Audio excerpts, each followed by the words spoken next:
यामध्ये मित्रांनो सोयाबीन पेरणी झाल्यानंतर साधारणतः 48 तासाच्या आतमध्ये जी आपण तणनाशक वापर करू शकतो याविषयीची आजच्या व्हिडिओच्या माध्यमातून आपण चर्चा करणार आहोत। एकंदर मित्रांनो यावर्षी पाऊस हा लेट झालेला असून बऱ्याचशा शेतकऱ्यांची अजून सोयाबीन पेरणी बाकी आहे।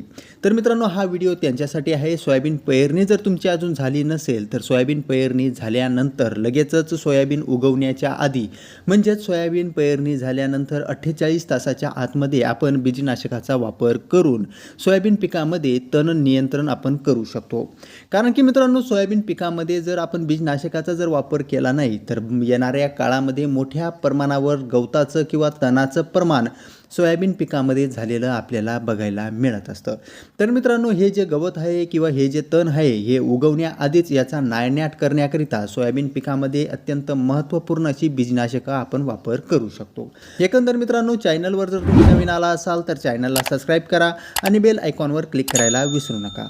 तर मित्रांनो तुमची सोयाबीन पेरणी झाल्यानंतर लगेचच 48 तासाच्या आतमध्ये ओल्या जमिनीवर तुम्हाला या बीजनाशकांचा स्प्रे करायचा आहे। त्यामध्ये मित्रांनो नंबर 1चं जे बीजनाशक आहे ते म्हणजे स्ट्रॉंग आर्म। मित्रांनो स्ट्रॉंग आर्म हे अत्यंत महत्त्वपूर्ण असे बीजनाशक सोयाबीन पिकासाठी मानले जात असते। जबरदस्त रिझल्ट तुम्हाला याचा सोयाबीन पिकामध्ये बघायला मिळणार आहे। मित्रांनो याचा स्प्रे करत असताना साधारणतः 12.4 ग्रॅम प्रति एकर या प्रमाणामध्ये तुम्ही याचा स्प्रे करू शकतात। म्हणजे प्रति एकरासाठी मित्रांनो प्रति 200 लिटर पाण्यातून 12.4 ग्रॅम स्ट्रॉंग आर्म या बीजनाशकाचा वापर करून तुम्हाला चांगल्या प्रकारे जमिनीवर दाट स्प्रे करणं गरजेचं आहे। याचा देखील जबरदस्त रिझल्ट तुम्हाला बघायला मिळणार आहे। त्यासोबतच मित्रांनो याऐवजी तुम्ही पुढचं जे बीजनाशक आहे ते म्हणजे मित्रांनो FMC कंपनीचं अथॉरिटी याचा देखील तुम्ही वापर करू शकतात। याचा देखील सोयाबीन पिकामध्ये जबरदस्त रिझल्ट आपल्याला बघायला मिळत असतो। मित्रांनो सोयाबीन उगवणी आधी 48 तासाच्या आतमध्ये देखील तुम्ही या अथॉरिटी या बीजनाशकाचा तुम्ही वापर हा करू शकतात। मित्रांनो अथॉरिटीचा वापर करत असताना प्रति 200 लिटर पाण्यातून 1 किलोग्रॅम पर्यंत तुम्हाला घेऊन याचा स्प्रे जमिनीवर चांगल्या प्रकारे दाट स्प्रे करणं गरजेचं आहे। याचा देखील चांगल्या प्रकारे रिझल्ट तुम्हाला बघायला मिळणार आहे।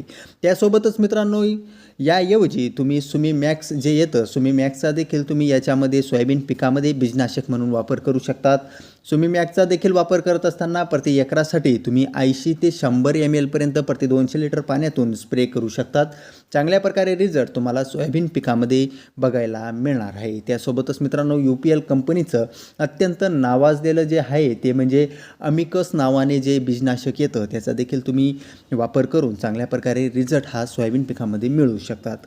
मित्रांनो अमिकसचा देखील वापर करत असताना साधारणतः 800 ml प्रति एकरासाठी प्रति 200 लिटर पाण्यातून एकत्र करून तुम्ही स्प्रेसाठी वापर हा करू शकतात। मित्रांनो हे जी तुम्हाला बीजनाशक सांगितली साधारणतः 3-4 बीजनाशक सांगितले यापैकी सोयाबीन पेरणी झाल्यानंतर लगेचच 48 तासाच्या आतमध्ये तुम्ही याचा वापर हा करू शकता। चांगल्या प्रकारे तुम्हाला रिझल्ट हा भेटणार आहे। मित्रांनो याचा वापर करत असताना 48 तासापेक्षा जास्त जर तास झाले तर याचा वापर करू नका। कारण की मित्रांनो सोयाबीन उगवणीपूर्वीचे हे बीजनाशक आपण म्हणत असतो। एकंदर मित्रांनो हा व्हिडिओ तुम्हाला इन्फॉर्मेटिव्ह वाटला असेल तर चॅनलला सबस्क्राईब करा आणि बेल आयकॉनवर क्लिक करायला विसरू नका।